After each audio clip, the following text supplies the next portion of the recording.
Welcome to the Linen Suit and Plastic Tie podcast.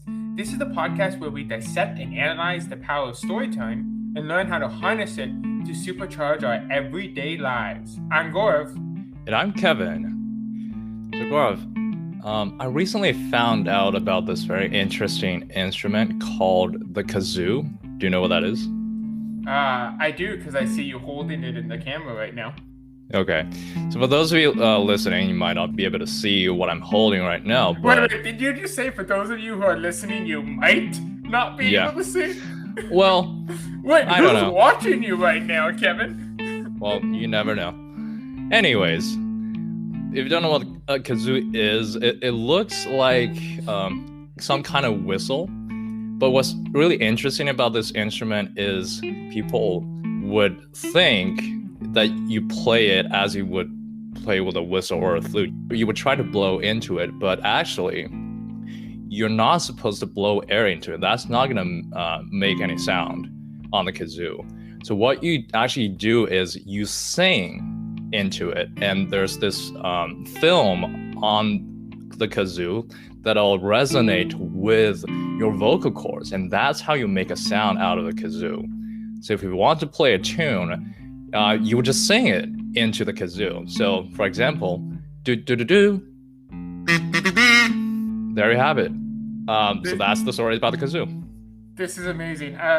For some backstory, Kevin texts me and a friend of ours.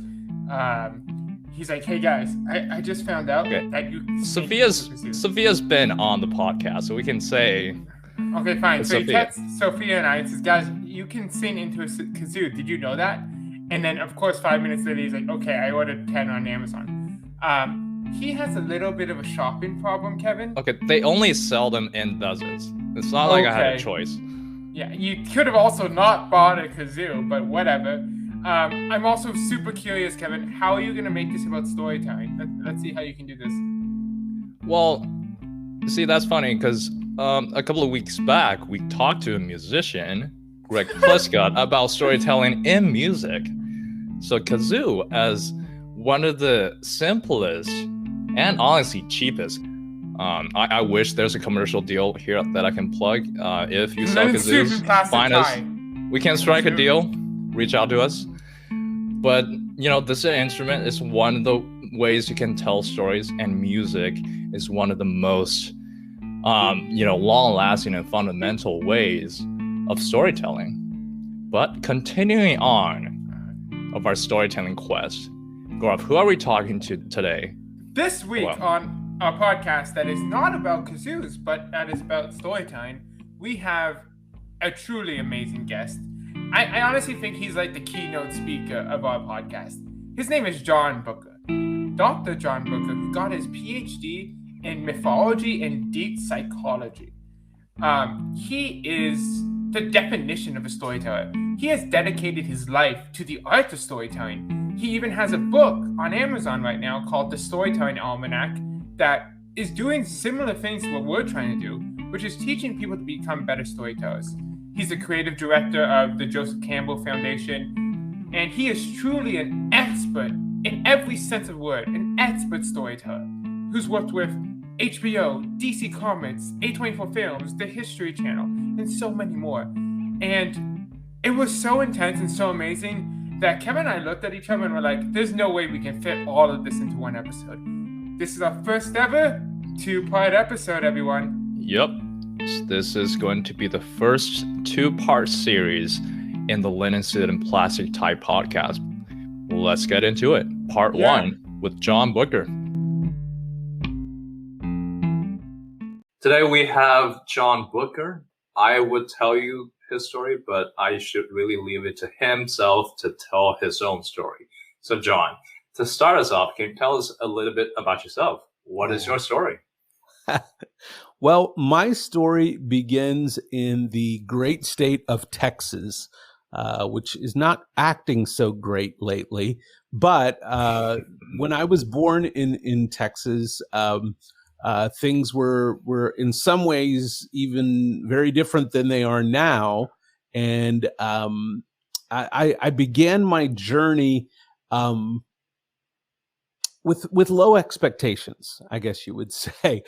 There was a tire factory out on the edge of town, and my entire goal in life was to one day maybe get a job and go work in that tire factory. And I thought maybe if I could get a job at that tire factory, I could maybe one day earn enough money that I could talk some woman into marrying me. And that would just be, the rest of my life. That would be it. And if you had told me back then that one day I would be living in Hollywood, helping tell stories and be a mythologist and professional storyteller, I would have never believed that. But I think that's the great thing about stories, is a good story leaves us guessing, and we never know how it's going to end. And my story has been that definition of a good story, with the highs and lows, the ups, the downs. My story has led me to all these unexpected places and adventures. Now, I left Texas when I found out that I could. Kidding. I left when when it was time for college, and I lived in Colorado for a while and then moved to New York for a while. But I pursued storytelling in a number of different fashions. And when I finally made my way to Hollywood and was working in the entertainment industry here, I had really fallen in love with storytelling and I wanted to go into a deeper research mode for storytelling. I wanted to have a deeper understanding of story, and I wanted to understand stories from around the world and how they were alike and how they were different, and why some stories tended to appear in different cultures around the world. So I decided not for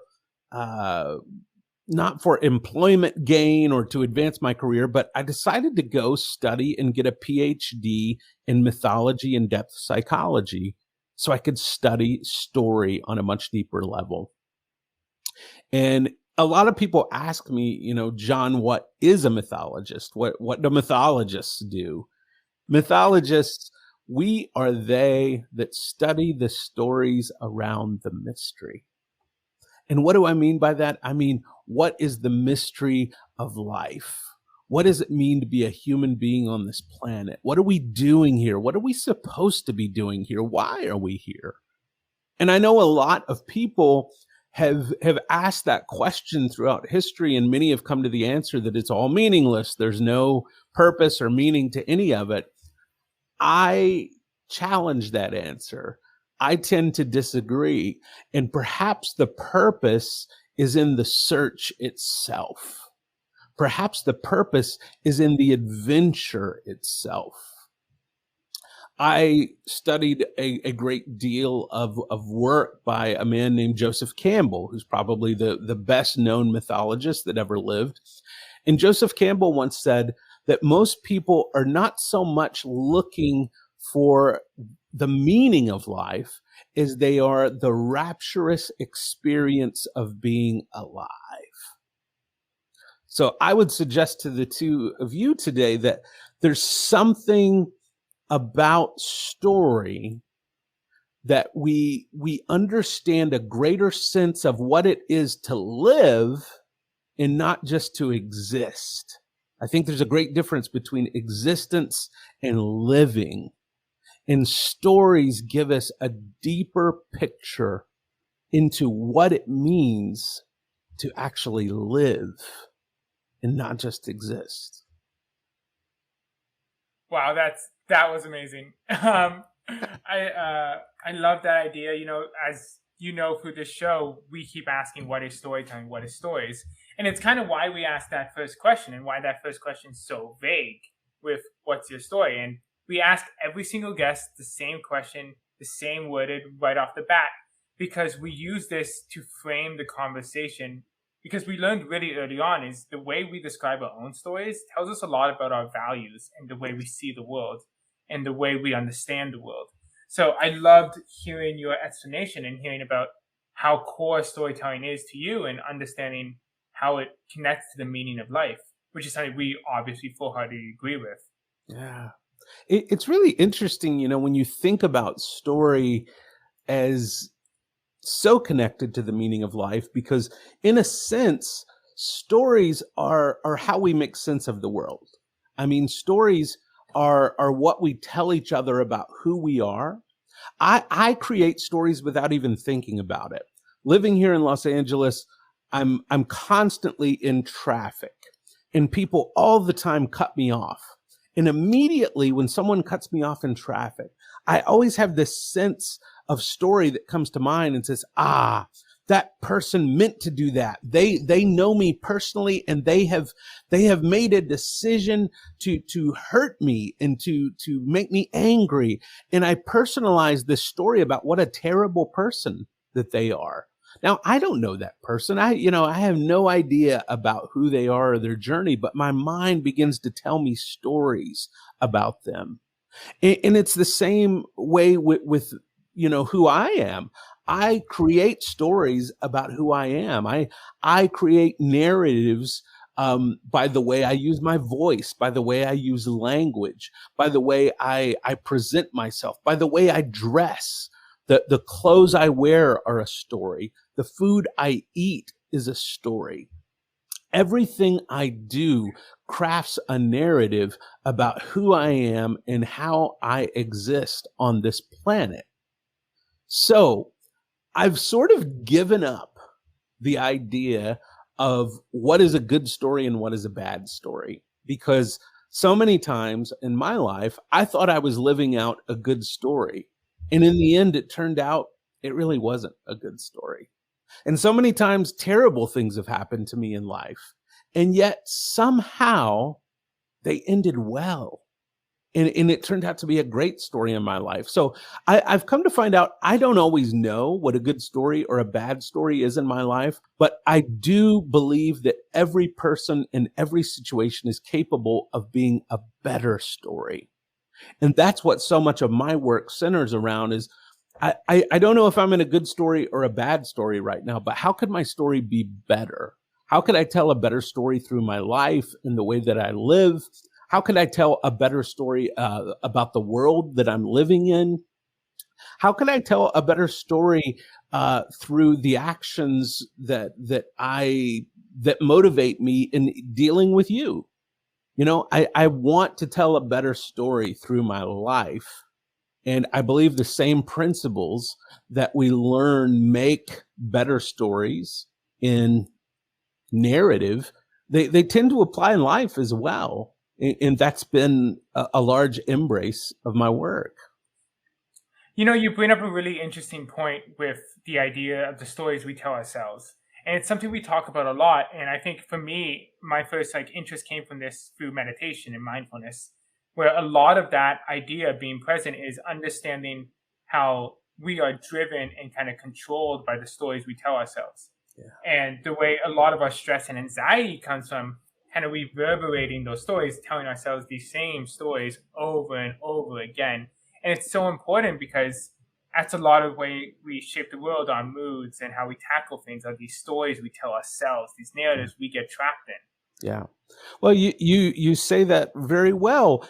And I would agree with you in saying that mindfulness brings us into relationship with other types of stories we might not have encountered before.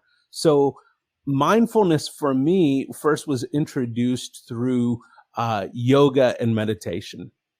And for me, I grew up in a culture that I was never exposed to yoga and meditation. So when I began to study the stories of other cultures, and I began to read stories from the Bhagavad Gita, from the Mahabharata, from all these different wisdom texts throughout the ages, even texts, like the Tibetan Book of the Dead, I began to find wisdom and understanding about what it meant to be a human being on this earth. And those readings led me to understand practices of yoga. They led me to understand practices of meditation that come from Eastern traditions that I didn't grow up with. This is why I think it's so important to begin to understand and learn and embrace stories from outside the circles that we grow up in. Because when we learn of stories of others outside of our circle, our lives become richer, and our existence on this planet becomes more profound and meaningful. I think this is something we talked about a little bit. We had someone on our show, Kevin Burke, who's a Emmy-nominated producer of animated superhero television, so like Spider-Man and like My Little Pony and like some of these big characters. And something we talked about with him was that the importance and the gravity and responsibility of writing stories for children. Yeah. Because these stories, like television, animated, things like that, is a lot of the ways these children see, like you were saying, other walks of life. And it's why representation matters so much, is because often kids are in the same circles, right? And we see with social media and other things like that, the echo chambers people can get locked in. How important it is to tell diverse and complex stories to children so they can understand the world so much better. Yeah. You bring up a really important point. One of the books that shaped a lot of my thinking about the stories we tell children is a book that was written in the last century by someone named Bruno Bettelheim. And it was a book called The Uses of Enchantment. And it really dealt with this idea of how dangerous it was to sanitize fairy tales for children. And Bruno Bettelheim was one of the first voices in my life that began to suggest that when we sanitize fairy tales for children, we actually are selling them a lie about the way that the world works. And it builds all sorts of false expectations, and it does not allow the type of maturity that people need to experience in order to become functioning, healthy adults in the world sometimes. So if we look back to the ancient traditions all over the world, but especially ancient traditions that go back to West Africa about the different rituals that young people were put through in order to become full members of their tribe, those rituals often involved traumatic experiences that involved facing death, experiences that were sometimes involved cutting off some of the flesh. Sometimes they involved blood, they involved fear, they involved danger. And the reason why is that catalyst moment in a young person's life would then teach them more than years of words could teach them. And in a sense, the fairy tales, if we look to the original fairy tale of say, The Little Mermaid, The Little Mermaid is a story that ends quite tragically in the Hans Christian Andersen version of the fairy tale. And even before then, when that fairy tale was just told orally, that fairy tale ends quite tragically. And I think the Disney version of that fairy tale is quite problematic in a number of ways, because it sells us a G-rated lie as opposed to offering us an R-rated truth. Mm-hmm. And I believe we sometimes have this fear that children will be traumatized by being exposed to certain things. And as much as we might try and avoid the traumatization of children, it happens, it occurs, and it's part of the maturing process. Now, I'm not saying we should all go, put Quentin Tarantino movies on for children and, have them watch the worst violence and sexuality. And I'm not saying that, but I'm saying that we have perhaps erred too far on trying to protect children from the types of stories that are important to their growth and their maturity. And I think we become exposed to those stories in a healthier way when we step outside of our circle. This problem has been more of a problem in American stories and Westernized stories. We don't see this so much as a problem from stories that come out of the East, from the Middle East, from Africa, from Eastern Europe even. We don't see this problem so much, but this is, I think, part of the problem with the puritanical influence that America has had, historically in their history. Yeah, I'm a big fan of, the original fairy tales. For me, my kind of passion for storytelling, it started with comic books. I was a huge comic book fan. I still am. I love the history. I love the stories. And we can definitely go in a rabbit hole, and we have on many episodes about this. But so that branched out into mythology as a whole, and I started, reading and I love fairy tales. I love Grimm's fairy tales. It's really interesting to see that difference with like the Disney-fied Little Mermaid versus like the one where I think, if I remember correctly, she became sea foam at the end. Right. And it's such an interesting kind of paradigm, especially now as you see Disney kind of try to modernize it a little bit more and kind of pull back a little bit and tell more complex and real stories. Yeah. Because it's so important that we do. And it's that responsibility we were just talking about. It is. There is a responsibility in it. I'll say this. The use of storytelling and the deep study of storytelling is a dangerous business. Stories are dangerous. We have seen throughout the history of the world, demagogues and evil leaders use stories to rally thousands and thousands of people to unjust causes. And I would say those were men, and they're almost always men, who chose to use story in very cunning, evil, and deceptive ways. People have come to recognize that stories are more powerful even than the truth. Some people will embrace a powerful story that is a complete fabrication. It's a complete lie.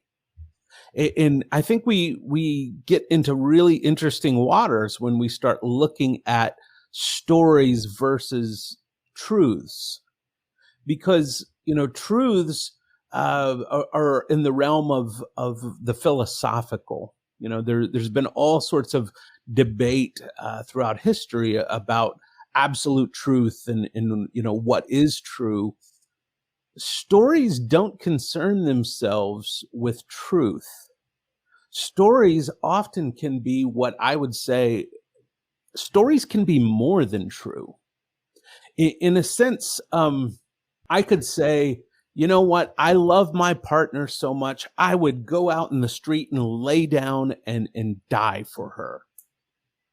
Now, am I actually going to go down in the street and lay down in front of traffic, for my partner? No, I'm not going to do that.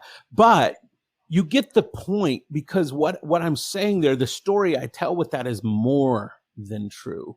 And sometimes this is the case with myths and fairy tales. They are more than true. Did the myth of the Little Mermaid ever really happen? No, of course not. But it doesn't have to be true to be powerful. Myths, fairy tales, they're more than true. They speak to us on a level that rationalization in history just does not. And that's why they're dangerous as well.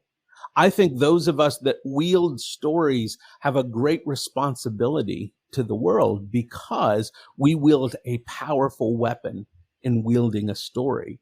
And it's one reason, again, I have made the goal of my work to tell a better story. I want to leave this world a better place than I found it.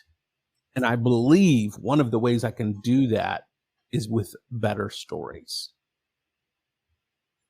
Yeah, that's definitely a very profound mission. And it's also good to know that our storytelling podcasts happen to be stumbling upon one of the most dangerous businesses known to men. We like living off the edge like that. Those are the fun ones. The dangerous businesses are the fun ones. Oh yeah, that's right. That's right. If you're not doing something, that has dangers to it, are you doing anything that matters? Mm-hmm. I think anytime you're going to take on work that matters, there's an element of danger to it. And to me, storytelling is a dangerous business, but it's a business that is worth taking seriously. And it's a business that is highly, highly risky and highly rewarding as well. I can't think of a better thing to be doing in my life than helping to craft better stories in the world. And sometimes I craft those better stories with the stories of others and the media that I'm helping to produce. Sometimes I help craft those stories, for companies and through consulting. And sometimes I craft those stories in coaching other creators and trying to help them deliver a better story in their own journey and their own lives. And it's easy for us to sort of separate these things out and say, well, entertainment is one thing and work is one thing and marketing is another thing and our lives and our experiences are another thing. And there's truth to that. But I also look at these things as a holistic one. I look at these things holistically. It's hard to separate and divide my passion from story from my personal life. It's hard to separate my work from who I am because I've worked really hard to holistically embrace the essence of my passions into my work. So these things become very personal for me.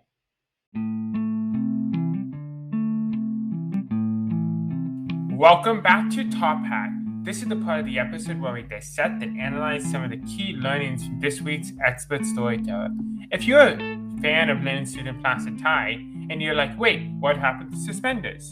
Suspenders is the segment where we ask our guests a fun and random question that has nothing to do with the conversation. Well, because this is a two-parter, we are saving suspenders to the end of part 2. So if you're really looking forward to suspenders, first of all, thank you for looking forward to suspenders. Second of all, tune in for part 2 where we will ask John a really fun question. But for now, let's dive into some of our learnings.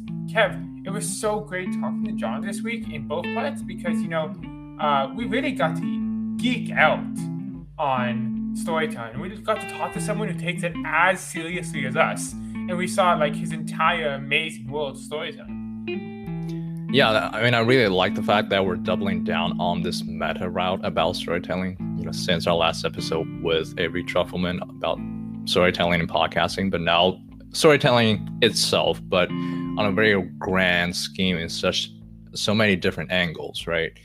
And definitely it's such a fun conversation, and there's so much learning that we are making a two-parter. So let's get to our learnings for part 1. Yeah, I think one of the first things we really talked about, John, was this idea of story versus truth. It's something we've talked about a lot throughout our entire podcast series with so many different people about how some of the deepest, most powerful stories are the true ones, are the ones where you can tell emotions through truth. Now, important truth is in storytelling. But John talked about how myths are more than true. It uses fantastical and supernatural elements to kind of expand and go deep on different character traits. So many different supernatural characters are just expansions of a certain trait in a mythological way that can teach us something. And this idea of using more than truth in mythology to allow us to get a deeper understanding of our true selves and our true emotions is just fascinating. Absolutely. And we talked to Reed Tucker about Marvel versus DC and some of the early characters. I think that is one example where this type of more than true stories still exist today, if you think about it. And we've talked many times about how comic books being the modern mythology, for example, Captain America, which I think is created in 1940s or is it 1939, right?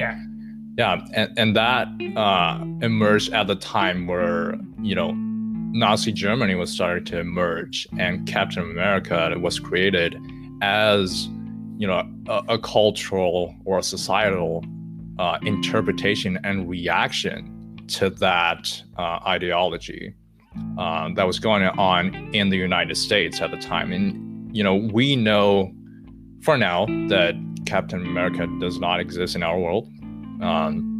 But so that's kind of the more than true element to it, but right, it's a symbol, a cultural symbol, a reaction to that idea.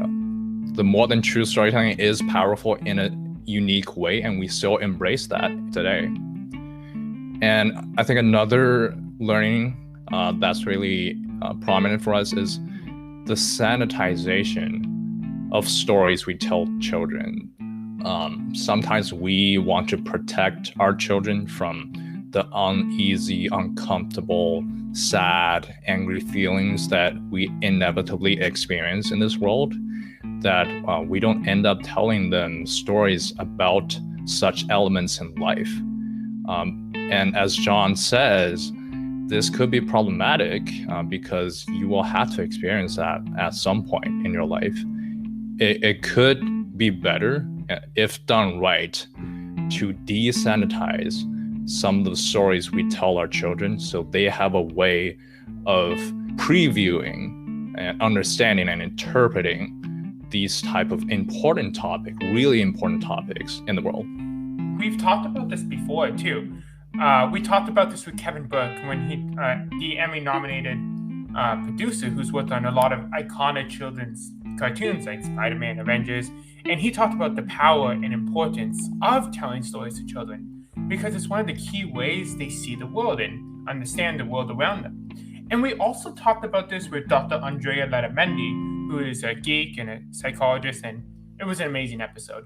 And she talked about how stories help us build resilience in a safe way because we make these connections, these deep relationships with fictional characters, and we watch them go through traumatic events, which allow us to kind of pseudo go through traumatic events as well in a safe environment.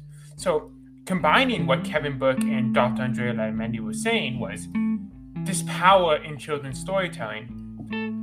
We need to tell them kind of difficult and hard stories. We need to show them this world so that they can build resilience and understand the world around them better.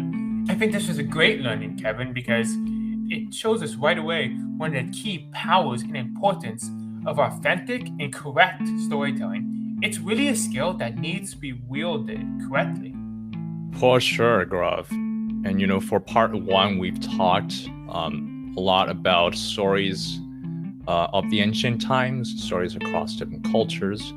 So in the next part, which is coming out next week, we will go deeper into the similarities and differences across different cultures in terms of story, and also stories about the future. So get excited for that. Yeah, we're going to get into NFTs, which I've been dying to get into on this show. So part 2 is coming out soon. So be on the lookout for the next part of an amazing conversation with John Bucher. This has been another episode of the Linen Suit and Plastic Tie podcast. See you next time for part 2 of our conversation with John Bucher.